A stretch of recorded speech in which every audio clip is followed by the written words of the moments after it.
माता रानी का कोई भी मतलब व्रत करता है जो इंसान, तो भाई हो, बहन हो, पत्नी हो, पुत्र है,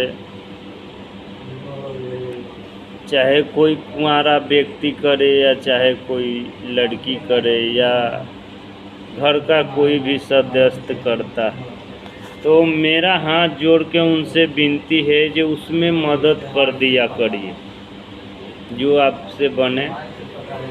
और कभी भी माता रानी का पूजा में कोई प्रकार का अपने आप को मन से विघ्न ना डालना चाहिए और ना ही मन में कोई खोट रखना चाहिए। इसलिए नहीं रखना चाहिए कि जे मैं आप लोग को बारंबार बताता हूँ जे ये ऊंचे शक्ति का आवाहन है और माता रानी से कोई भी जुड़ा हुआ सहन शक्ति बहुत परम फास्ट शक्ति में चलता है वो। अब जैसे कि ये देख सकते हैं जो कि ये राम जी के जितना दादा परदादा थे सब अश्वमेध यज्ञ कराते थे हैं, और जितना भी देवी देवता पे संकट आता है वो देवीए मैया को आवाहन किया जाता है तो वो संकट से उबारती है। तो जो हमने इस कथा को पढ़ा नहीं है ठीक से, लेकिन हमें जहाँ तक ले भक्ति है वहाँ तक ले आप सभी को मैं बताता हूँ। ये माँ के शरण में बहुत कुछ मिलता है और बहुत कुछ मिलेगा। देवी देवता को मिला, इंसान को मिला, सबको मिला है और मिलेगा।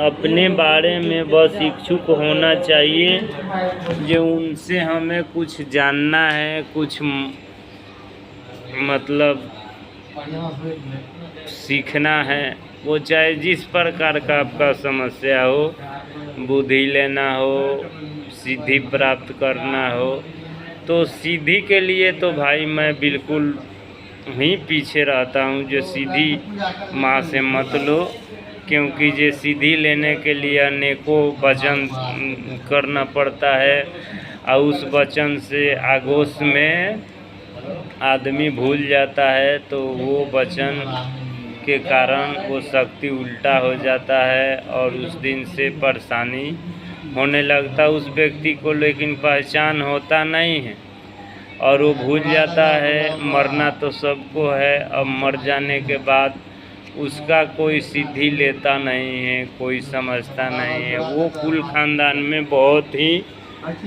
तबीयत बिजोड़ से ही पीछा करता है, परेशान करता है। तो ये चीज़ को तो मैं बहुत ही बारंबार कहता हूँ और सभी को कहते रहता हूँ, अपने को वीडियो में बताते रहता हूँ। अब किसको क्या लगेगा ना लगेगा वो मुझे नहीं फर्क पड़ता है, लेकिन जो मैं समझा देता हूँ सटीक समझा देता हूँ। तो ये है सीधी का समस्या। और आप अपने को कभी भी आप अपने को कुछ भी दुख के बारे में जानना हो किसी भी प्रकार का, तो माँ का शरण 24 घंटा खुला रहता है, 24 घंटा। अब उस बीच में माता रानी कब सोती है कब जगती है वो मुझे मालूम नहीं है, लेकिन इतना है जे माता का दरबार 24 घंटा खुला रहता है। कभी भी इंसान हाथ जोड़ सकता है, उसका मन का मर्जी, लेकिन कुछ मांग सकता, अपने लिए पूछ सकता है, माँ के लिए अर्जी बोल सकता। अभी तो इसमें महादेव का जो धाम चल रहा है वो सिर्फ 1 महीने का है और इसमें महादेव ही नहीं सुनेंगे, सभी देवी देवता सुनते हैं। अब आपका मन का बात है जे हम उनसे क्या कहें क्या माने। तो सभी को जय माता जी, नमस्ते, प्रणाम, हर हर महादेव।